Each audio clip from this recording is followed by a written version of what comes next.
Muito bem, a gente está aqui hoje com o Bruno Feierstein e Gabriel Issa, do escritório Maria de Oliveira e Siqueira Campos, e a gente vai começar falando aqui sobre ágil.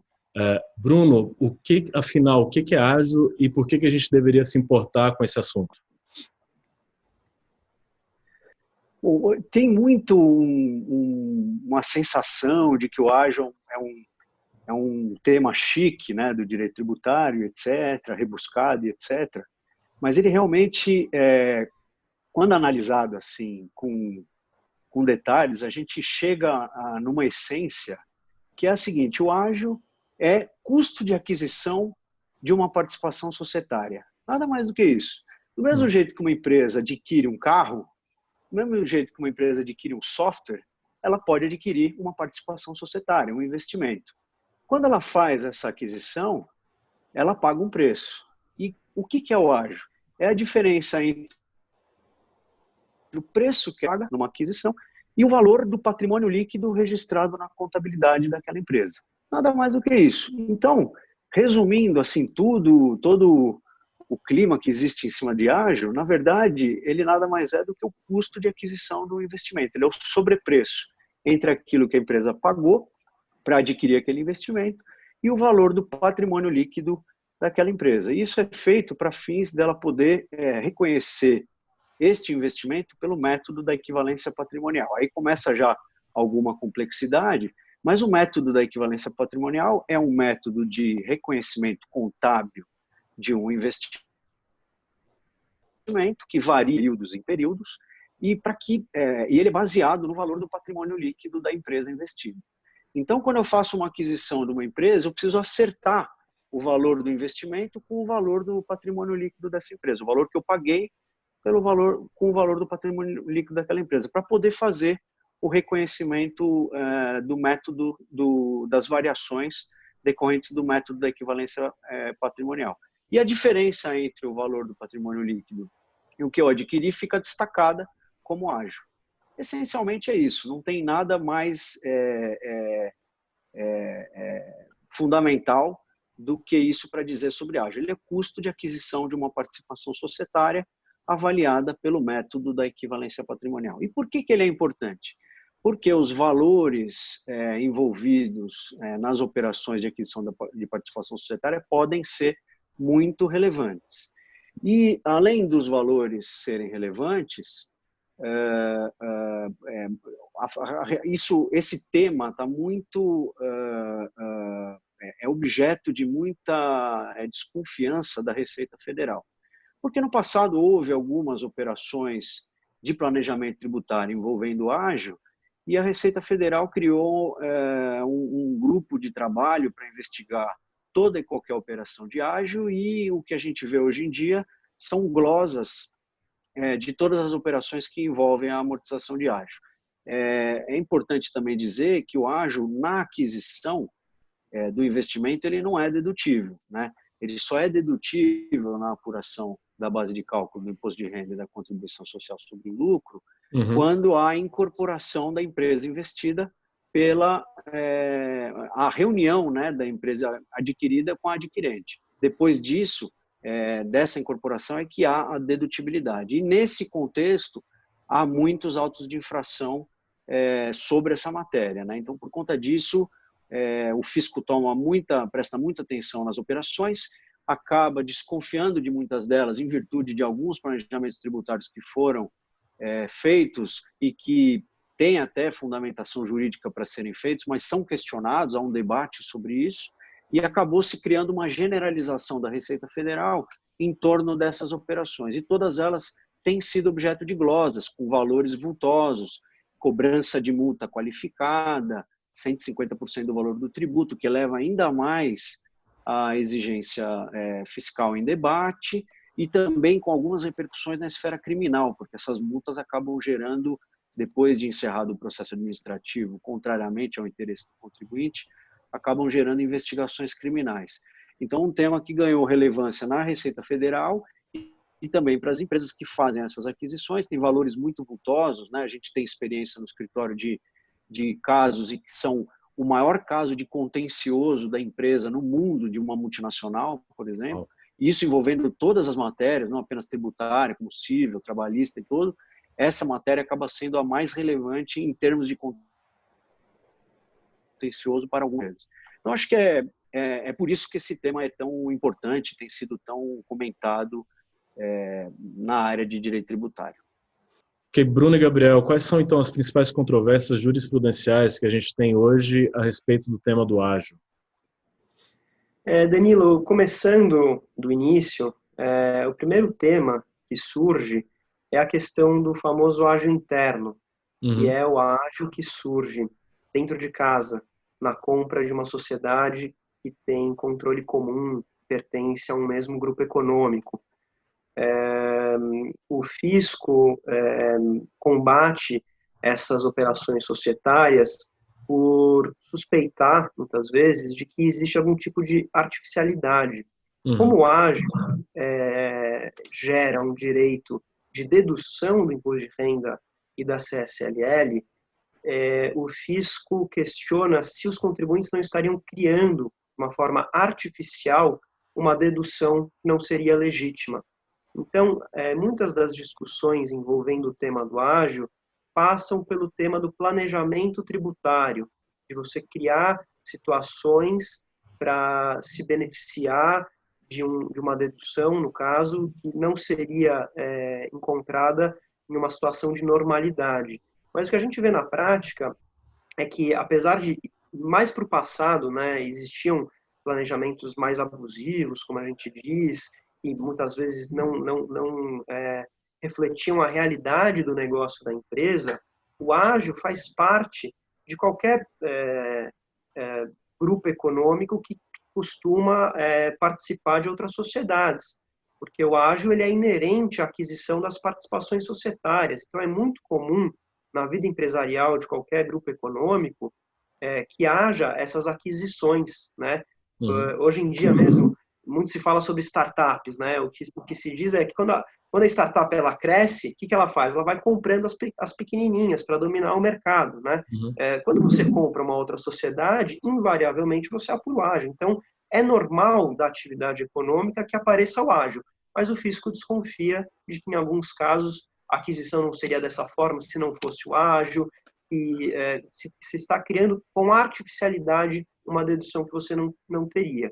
E a artificialidade mais gritante, que salta aos olhos, e que é amplamente combatida pelo fisco, é essa artificialidade dentro de casa. Sociedades do mesmo grupo, você compra a outra, dentro de casa, em tese, existe uma possibilidade de manipulação de preço.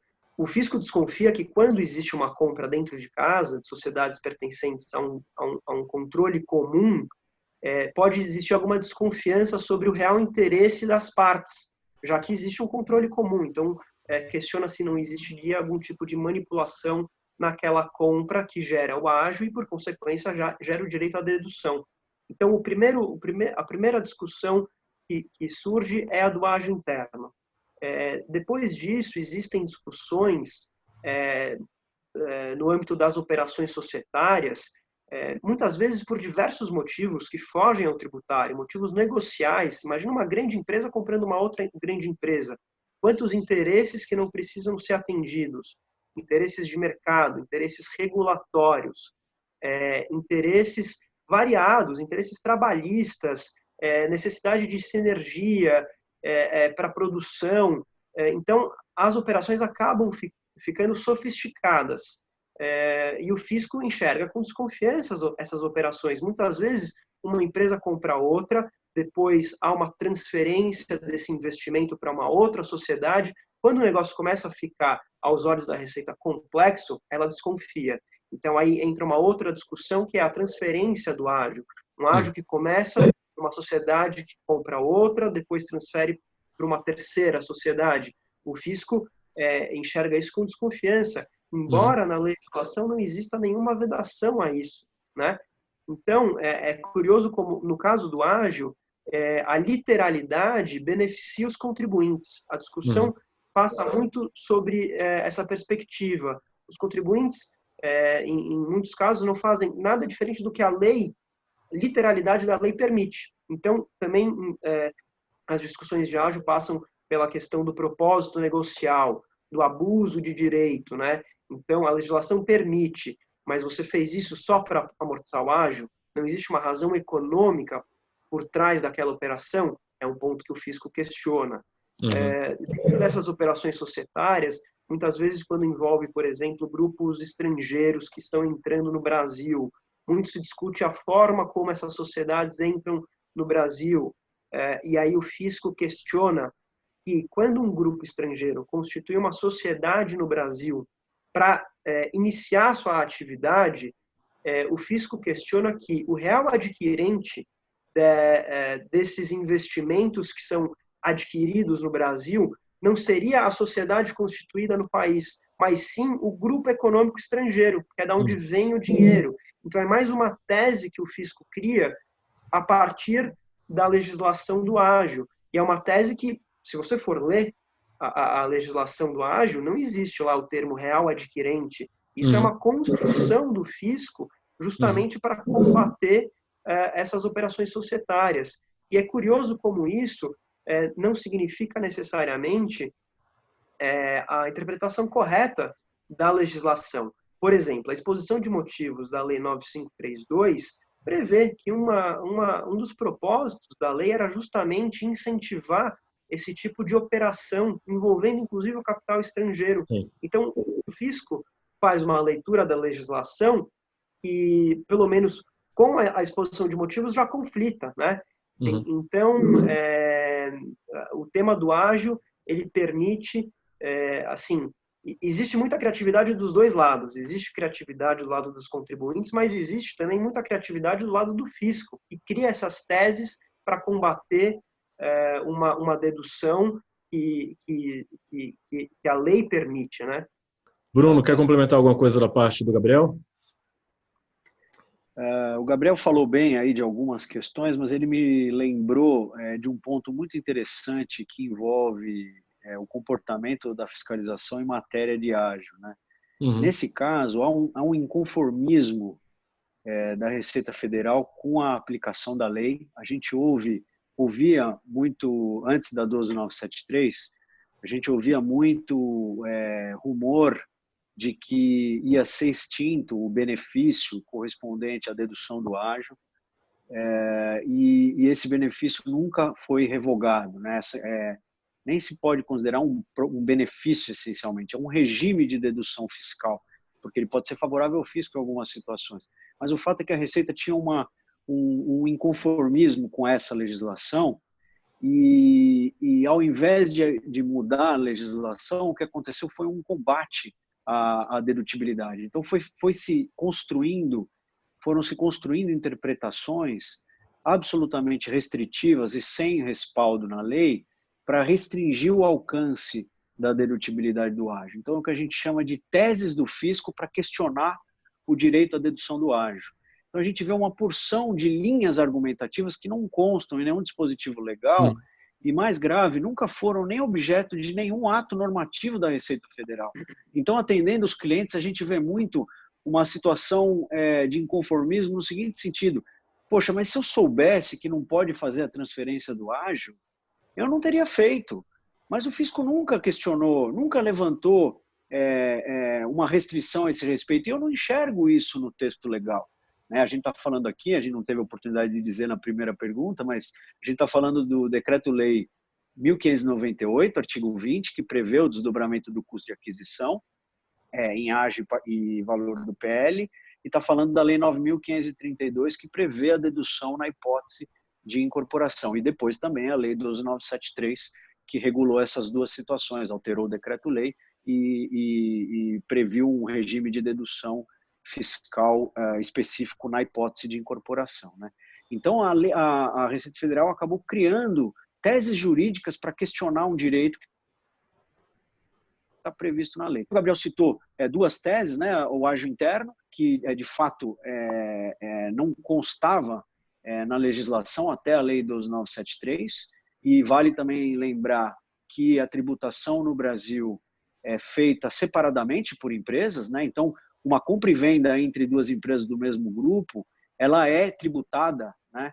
Então, uma aquisição entre empresas do mesmo grupo pode gerar custo. em princípio, né, na leitura da legislação. Lembrando também que nós temos a legislação de distribuição disfarçada de lucros, prevendo restrições entre operações de dedutibilidade, etc., entre operações entre empresas do mesmo grupo, e outras normas anti-elisivas específicas, né? E nada foi dito em relação ao ágio. Então, realmente, no próprio ágio interno existe muito espaço para debate. Mas, obviamente, também pode haver situações de absoluta falta de subsistência do ágio. Então, um ponto primeiro é o ágio interno, depois tem as matérias que envolvem empresa-veículo, né?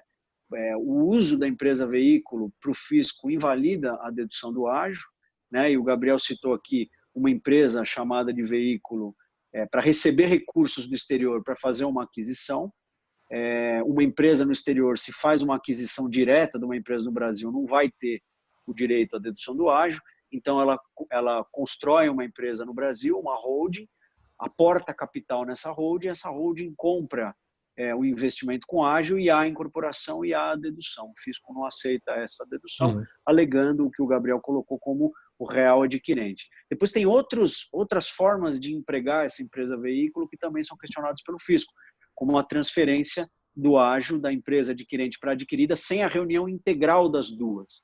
O fisco questiona também essa possibilidade, dando a ação com base também nessa teoria de que o real adquirente é aquela empresa primeira que fez a aquisição e não a holding que recebeu o investimento para fazer a transferência do ágio. Então, empresa-veículo tem outras matérias envolvendo empresa-veículo, mas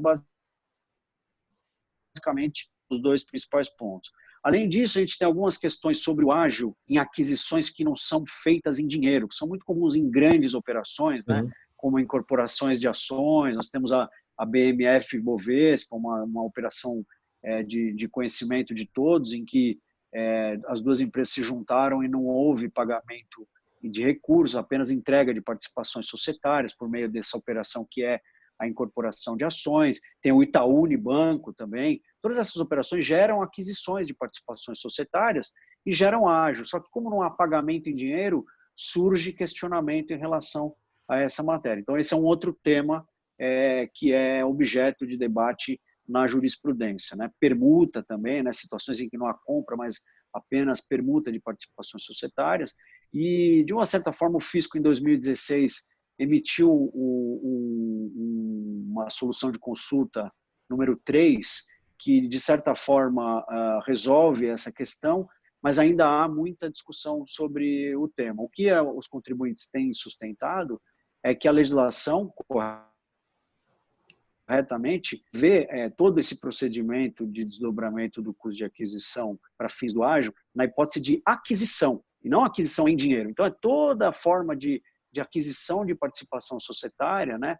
Ou quando você tem direito de propriedade sobre uma participação societária, que se tem a possibilidade de se apurar ágio. Então, esse é um outro tema que a gente vê bastante aí sendo discutido. Outras duas questões também, só para encerrar, a gente tem questões envolvendo o laudo, que se é necessária a elaboração de um laudo para fundamentar o fundamento econômico, né, para suportar o fundamento econômico do ágio.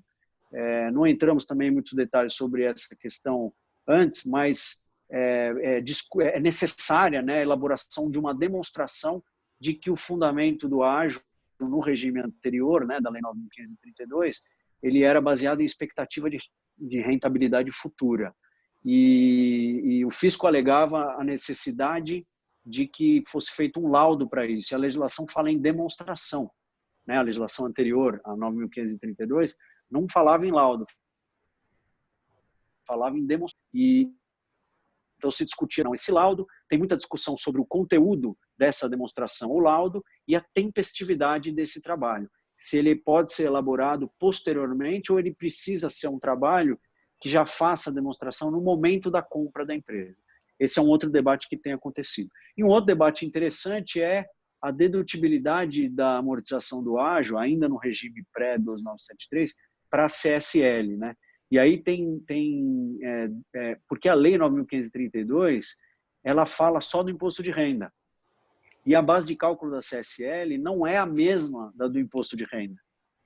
Apesar de ter uma grande proximidade, uma grande semelhança entre os dois tributos, a base de cálculo da CSL tem uma lei própria e se convencionou, se admite corretamente do ponto de vista técnico, que quando a lei tributária fala de lucro real, ela está falando apenas do imposto sobre a renda. Então, para tratar da CSL, a lei tem que falar imposto de renda e CSL. É assim em diversos exemplos da legislação. E a 9.532 não fala da CSL. Então, o interessante é que o fisco sustenta esse ponto em algumas situações, tem até alguns acordos do CARF, para dizer que, no caso da CSL, a amortização contábil do ágio no regime anterior é totalmente dedutível sempre, porque não tem uma norma prevendo a sua dedução. E o contribuinte diz o contrário, que nem precisava da Lei 9.532, porque a lei que diz que a amortização contábil do ágio antes da incorporação é indedutível, também é uma lei que só trata do IR, que é o Decreto-Lei 1598. Então, tem uma super discussão sobre qual é o alcance das matérias envolvendo ágio em relação à CSL. O fisco entendendo que nunca se aplica e o contribuinte entendendo que sempre se aplica, que nem precisa da incorporação. Outra coisa importante, quando eu falei que o fisco entende isso, na verdade existe uma instrução normativa, né, que regulava essa matéria desde a sua edição, que é a 390 de 2004, e ela previa que para a CSL o mesmo regime do imposto de renda. Então a gente vê as discussões, os autos de infração tratando das duas matérias uma como consequência da outra, e essa é a maior parte da jurisprudência. Mas há decisões do CARF e até acórdãos, até sentenças já no judiciário, entendendo que não, que para a CSL não tem norma prevendo a dedução. Então esse é um outro tema que se demonstrou controvertido, e agora com a chegada do tema no judiciário, a gente tem visto algumas sentenças numa linha que é até contrária à própria instrução normativa 390. Então, a CSL é mais um dos temas aí envolvendo o ágio. Perfeito, Bruno e Gabriel. Então, todas essas controvérsias que a gente conversou aqui sobre ágio, elas antes estavam muito limitadas à esfera administrativa. E agora a gente está vendo vários casos indo para a esfera judicial. Como é que está sendo a interpretação do judiciário das controvérsias de ágio? Tem diferido bastante do que quando os temas estavam antes só na esfera administrativa? Sem dúvida, Danilo. O que a gente vê é que a discussão do ágio no Poder Judiciário ganhou vida própria. É um capítulo novo e bastante diferente do que vinha acontecendo no CARF, né? No CARF, como se sabe, no regime anterior, que julgou muitos casos de ágio, é um órgão paritário, metade dos conselheiros é indicado pelas confederações nacionais que representam os contribuintes, e metade dos conselheiros que julgam os casos no CARF é indicada pela Receita Federal do Brasil. Então, é um órgão paritário, meio a meio, e o voto de desempate, no modelo anterior, cabia sempre ao presidente da turma, que é o conselheiro indicado pelo Fisco Federal. Então, era natural que, nas causas empatadas, e isso os números comprovam, sempre que existia o empate, na maioria dos casos, o desempate, que era exercido por um voto de um conselheiro indicado pela Receita Federal do Brasil, acabava sendo... havia uma tendência de se manter a autuação fiscal em favor do Fisco Federal. E os temas de ágio, por ser um tema complexo, controvertido, que envolve valores significativos, acabava sendo decidido, na maioria dos casos, pelo voto de qualidade em favor da Receita Federal. O que eu quero dizer com isso é que nós nos acostumamos, quem advoga no CARF, nós nos acostumamos a conviver com a prevalência do entendimento do Fisco Federal sobre o tema. O CARF vem prestigiando o entendimento do Fisco Federal sobre o tema. Não significa dizer que é um entendimento correto, é um entendimento da Receita. Como nós dissemos, a Receita também tem sua criatividade no sentido de criar teses para tentar justificar a glosa da dedução do ágio. E no Judiciário, a gente tem encontrado um ambiente de mais imparcialidade. No Judiciário, então, temos encontrado decisões até surpreendentemente progressistas, no sentido de permitir a dedução de ágio em operações sofisticadas que, no CARF, diríamos, isso daqui não passa de jeito nenhum. e o Poder Judiciário com mais independência, com um olhar até mais legalista no tema do ágil, analisando a literalidade da lei, analisando a realidade da sociedade, tem permitido e tem avalizado operações que no CARF não passariam. Muito bem, a gente está de volta aqui então com o Gabriel e com o Bruno, e o Gabriel estava explicando para a gente das alterações que teve na interpretação do regramento do ágil quando o tema passou para o judiciário. Gabriel, você pode continuar falando para a gente? Claro, então, o que a gente vê é como o judiciário tem interpretado o tema com mais independência. E quando eu digo independência, é no sentido de não necessariamente corroborar o que tem sido lei no CARF, né? Uhum. Então, mesmo o famoso ágio interno, que é aquele que surge na aquisição de sociedades sob controle comum, somente a partir da Lei 12.973 é que passou a existir uma vedação legal no sentido de proibir a dedução do ágio nessa situação. Antes da Lei 12.973, que é de 2014, não existia na legislação uma vedação específica. Então, o combate do fisco ao ágio interno surge a partir da interpretação do ordenamento jurídico, uma interpretação que é questionável, porque se estamos falando de uma compra legítima, aqui eu estou dizendo sem considerar casos de fraude ou de simulação, uma compra legítima de uma participação societária dentro de um mesmo grupo empresarial, por que não pode deduzir o ágio? Só não pode a partir da Lei 12.973. E esse é um argumento que o Poder Judiciário é muito sensível a ele. Então, existem já muitas decisões, sempre reforçando, decisões de primeira instância, em sentenças liminares, ainda não existe orientação de tribunal superior, nem em segunda instância desse ponto específico. Mas essas primeiras decisões que nos dão um indicativo de como o judiciário vai receber a matéria, muitas dessas decisões acolhem como razão de decidir o fato de que somente a partir da Lei 12.973 é que passou a existir a vedação. Se foi só a partir da Lei 12.973, o que foi feito antes devia ser permitido. E essa é uma sinalização muito positiva do Poder Judiciário, porque nos dá segurança de que não necessariamente a visão da Receita Federal sobre o assunto vai ser prestigiada.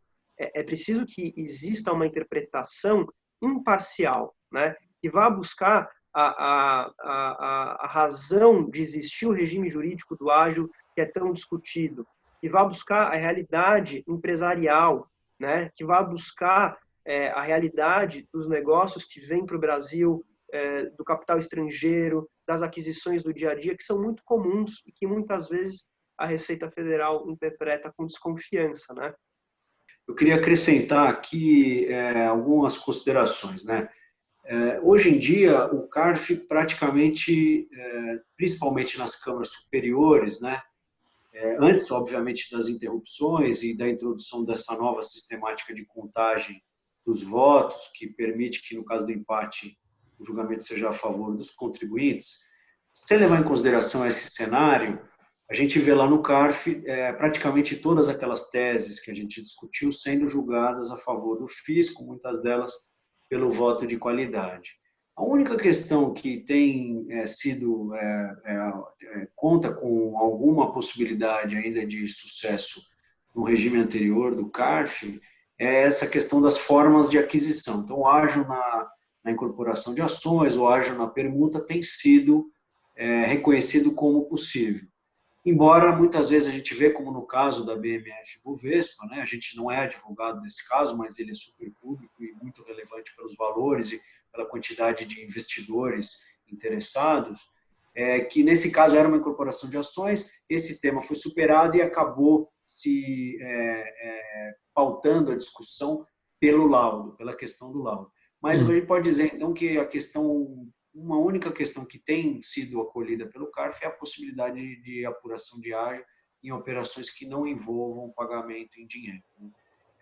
No resto, perde-se tudo e vai-se para o judiciário. Aí no judiciário, o que a gente vê, o Gabriel já colocou, o que a gente vê assim, das decisões que existem é uma certa igualdade, né?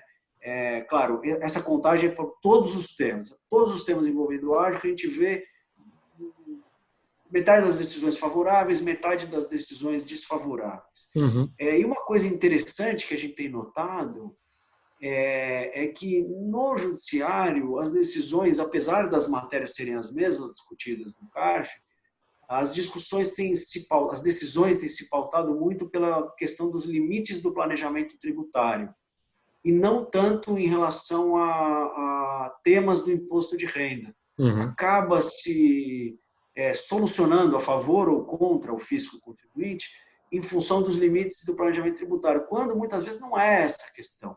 Né? Uma reorganização que envolva a transferência de ágio por meio de empresa-veículo, ela não é uma questão propriamente de planejamento tributário. Parece planejamento tributário porque tem reorganização societária, tem grandes valores e tem dedução fiscal.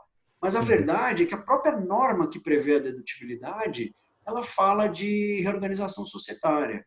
E muitas vezes o tema passa muito mais pelo... O contribuinte ele teria outros meios de conseguir aquele mesmo objetivo que não usando a empresa-veículo. Então, o tema não deveria ser pautado só nos limites do planejamento tributário. Ele poderia ser discutido também numa perspectiva da legislação do imposto sobre a renda. Mas, na prática, o que a gente vê as decisões tratando muito mais, enveredando, né, o seu posicionamento muito mais para a questão dos limites do planejamento tributário. E aí está meio dividido. Outro ponto que eu queria colocar diz respeito ao STJ, né, que ainda não se pronunciou sobre essa matéria. Uhum. Existe um caso, que é o caso Cometa, que é um ágio interno, um mandado de segurança que está sendo discutido no STJ e tende a ser o primeiro a se pronunciar sobre essa matéria. Uhum. Então, provavelmente, a primeira posição do STJ de mérito na questão vai ser em relação a um ágio interno, né, que é esse caso Cometa. Estamos monitorando. E um último acréscimo que eu queria fazer, ainda já falando de como essa questão tem sido discutida no judiciário, é uma evolução da análise que a gente tem feito em relação às perícias. Quando a gente começou a discutir a matéria de ágio no judiciário, havia um consenso de que uma boa estratégia para conduzir um caso envolvendo esse tema, que obviamente é complexo, era a elaboração de uma perícia. Havia até precedentes em casos favoráveis ao contribuinte em que a perícia se tornou um fator determinante. De fato, ela pode ser, em muitos casos. Mas o que a gente tem notado com a evolução do tema no judiciário é que nem sempre a perícia é uma boa estratégia, dependendo do caso. E também uma coisa interessante é que, mesmo em situações em que foi proferido um laudo pericial reconhecendo a validade da apuração, da quantificação e o atendimento dos requisitos contábeis para a dedução do ágio, o juiz não se convenceu com a perícia. Uhum. Então, a novidade que a gente tem para trazer, vamos dizer assim, é que a estratégia da perícia não é alguma coisa absoluta, ela precisa ser analisada a cada caso, porque tem prós e contras de ser elaborada uma perícia. Então, essa é uma outra constatação que a gente teve com a evolução dos temas do judiciário. Perfeito. E, pessoal, para a gente finalizar aqui, a gente falou bastante da 12973, que foi o novo regramento para o tema, e eu queria que vocês comparassem brevemente quais foram as principais inovações que a gente teve com a Lei 12973 para esse tema. Legal. Veja, esse é um tema que a gente poderia conversar por 5 horas só sobre essa matéria, mas de um modo assim fundamental, elementar, a gente pode dizer o seguinte: a Lei 12973, primeiro ela vem naquele contexto de todo ano sair uma notícia de que vai extinguir o benefício do ágio. Uhum. E não só foi extinto, como foi mantido, né? E o regime da 9.532 ainda perdurou num período de transição. Então, longe de revogar o regime em questão, ele foi prestigiado, né, na nova sistemática. Só que houve algumas alterações. Como essa lei ela foi editada a propósito de regulamentar as alterações contábeis, uma das alterações contábeis diz respeito à forma de contabilização deste ágio, né? Para a contabilidade, o método de apuração do ágio para a contabilidade, segundo os padrões internacionais, ele é diferente daquele que era previsto originalmente no texto da lei, né? E por um período que vigorou o RTT, de 2008 até 2014, a gente chega a conviver com a hipótese, isso não é pacífico, mas de um ágio apurado para fins fiscais e um outro ágio evidenciado na contabilidade. Num regime de neutralidade, o regime anterior tributário prevalecia, né? Há muita discussão sobre isso, mas, de uma forma bem básica, pode haver, então, ágios diferentes para fins fiscais e para fins contábeis. Depois da Lei 2973, pretendeu-se eliminar esta divergência, mas a gente vai ver que ainda assim não foi bem assim. Mas, de qualquer modo, as principais alterações foram as seguintes. Primeiro, acabou a necessidade de identificação dos diversos fundamentos econômicos do ágio, que existia na legislação anterior, na redação original do artigo 20 do Decreto-Lei 1598. Hoje, o contribuinte tem que fazer o que a gente chamava antes de mais-valia de ativos para todos os bens identificados na contabilidade, no patrimônio da empresa investida. Então, a empresa investidora tem que olhar todos os bens identificáveis na empresa investida e quantificar pelo valor de mercado esses bens. Então, ela pega o custo de aquisição, que antes ela simplesmente comparava com o patrimônio líquido, e agora não, ela tem que fazer o que a gente chama de PPA. Então, ela vai alocando o custo ao valor econômico do ativo, né, o valor justo dos ativos. E só o que sobrar depois dessa alocação é que pode ser considerado ágio, né? Então, e aí esse ágio, segundo o texto legal, é por rentabilidade futura. Então, acabou a ideia de que tinha ágio por intangíveis, ágio por marca, outras razões econômicas. Agora PPA e ágio por rentabilidade futura, né? Ele é residual. Isso até era uma tese, uma das teses que o Fisco levantava antes, que eu nem citei na primeira parte da exposição, mas o Fisco já levantava essa tese que, como a contabilidade estabelecia esse ágio residual, que assim devia ser também para fins fiscais.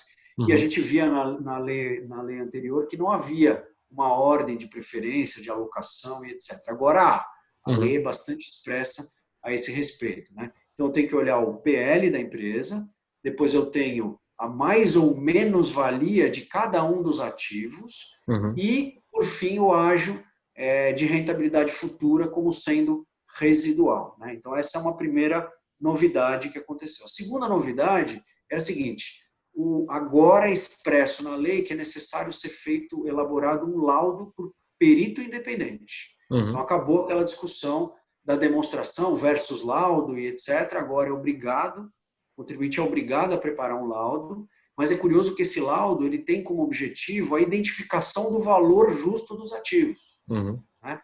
Depois isso também tem algum espaço aí para discussão se ainda é necessário provar a rentabilidade futura ou se ela é meramente residual a partir do preço de compra e do laudo PPA.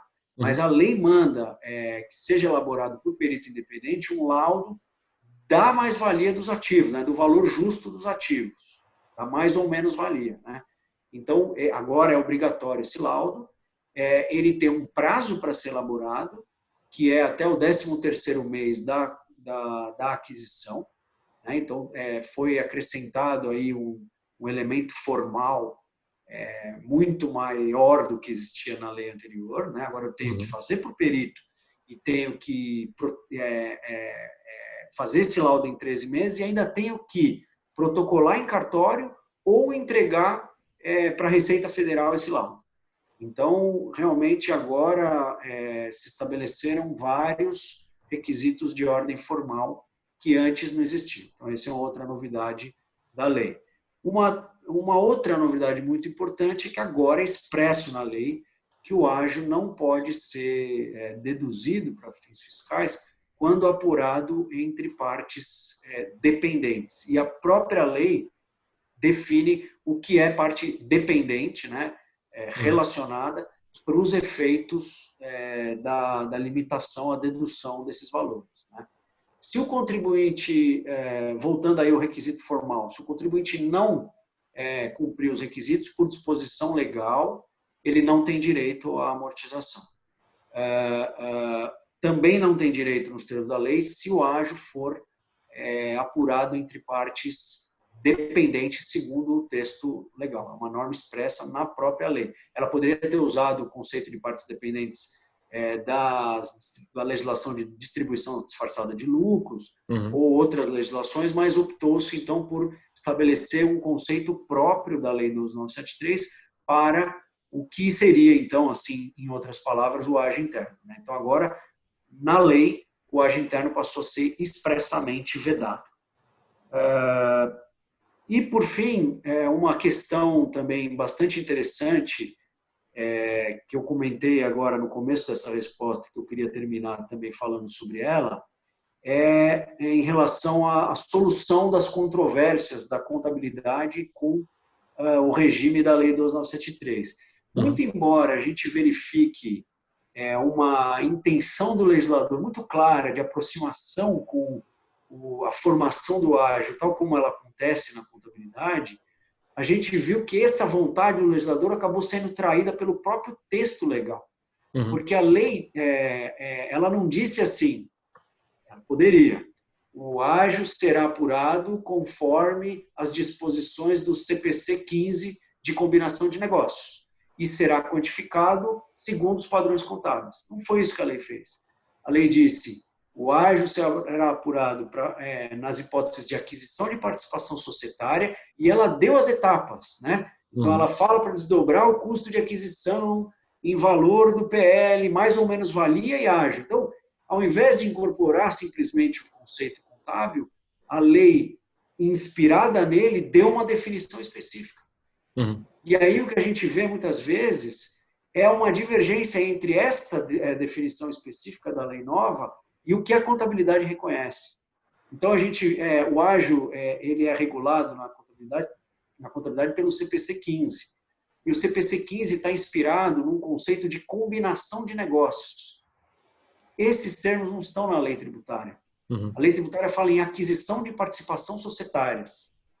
Pode haver combinação de negócios sem ter aquisição de participação societária. Eu posso adquirir um pedaço da empresa, um estabelecimento, e para fins contábeis aquilo já é uma combinação de negócios. Mas para fins da legislação tributária, não. Então ainda há uma divergência. Uma outra questão interessante que tem surgido, até saiu uma solução de consulta a respeito dessa matéria, é uma situação em que há uma aquisição de participação societária junto a minoritários, né, na hipótese de fechamento de capital. Na contabilidade, como a empresa, se a empresa que faz esse fechamento de capital já tem um controle, a contabilidade não lê isso como uma combinação de negócios. Ela registra isso como uma transação entre sócios. E aí, o registro da operação fica no patrimônio líquido. E não há a aplicação do CPC, não há registro de ágio, não há goodwill nessa situação. E para fins tributários, não há nenhuma disposição a esse respeito.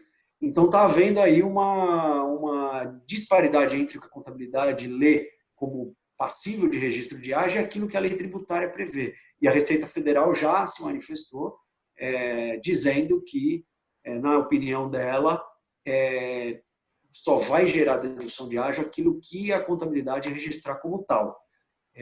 Então, mais um campo aí de controvérsia vai ser instaurado, porque, de fato, a lei não prevê essa hipótese, né? Então, vai ser mais um campo de destaque. Só para ilustrar um último exemplo dessa divergência do CPC, como a contabilidade está muito calcada na essência econômica, sobre a forma, muitas vezes, para fins de combinação de negócios, a contabilidade lê o adquirente de uma participação não como aquele que efetuou o negócio jurídico de compra e venda da participação, e sim aquele que tem mais relevância na operação. Uhum. Então, numa incorporação de ações, por exemplo, o adquirente ou adquirido não necessariamente quem é aquele que vai constar nos documentos societários. Para a contabilidade, o adquirente pode ser o adquirido. Uhum. E aí como é que fica para fins fiscais? Quem deduz o ágio?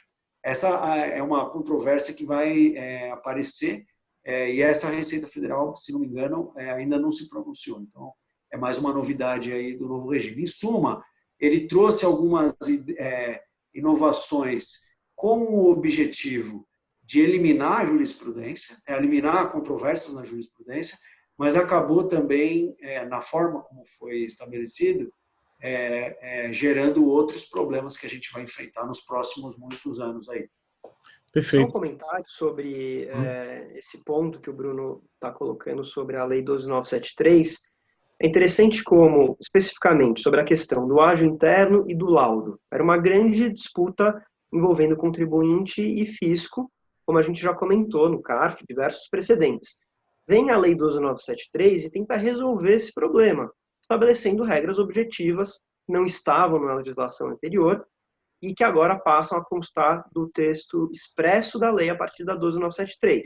Então, o ágio entre empresas dependentes não pode ser deduzido e o ágio precisa ser evidenciado em laudo segundo as formalidades que a Lei 12.973 traz. Uhum. Então, é uma forma de resolver a controvérsia que já existia na jurisprudência, especificamente na jurisprudência do CARF. Uhum. Isso no Poder Judiciário pode ser lido da seguinte forma. E as outras teses fazendárias, ou até as teses dos contribuintes, que não foram refletidas no texto da Lei 12.973? Não seria essa uma sinalização do Congresso Nacional, do Poder Legislativo, de que nas outras situações o ágio é regular? Porque, veja, se a lei nova estabelece que em determinadas situações o ágio não é dedutível, ou que você precisa observar certas formalidades, isso não significa dizer que nas outras situações que eram igualmente conhecidas do Poder Legislativo, porque existiam diversos precedentes do CARF, eu estou dizendo especificamente da empresa veículo e do réu adquirente. Será que não significa dizer que nessas situações, então, está tudo bem? Sim. O Poder Legislativo não se incomodou com elas? Uhum. Então, é um argumento que, especialmente no judiciário, convence e que certamente vai tangenciar a discussão dos casos de ágio. Perfeito. Maravilha. Bom, eu falei aqui com o Bruno Feinstein e o Gabriel Issa, do Maria de Oliveira e Siqueira Campo Advogados. Gente, muito obrigado. Foi um excelente bate-papo com vocês, tá? Muito obrigado, ficamos à disposição, esperamos aí que todos e todas fiquem com saúde. Maravilha. Obrigado. Obrigado, Danilo, também. E contem com a gente sempre. E até mais. Até mais. Tchau, tchau. Essa foi mais uma entrevista da série Pergunte ao Tributarista, da Turivius. Assine o nosso canal e veja entrevistas exclusivas com alguns dos melhores advogados do país. É só clicar no nosso logo, na sua esquerda. Quer saber mais sobre a plataforma de pesquisa e jurimetria tributária da Turivius? Acesse o nosso site em www.turivius.com.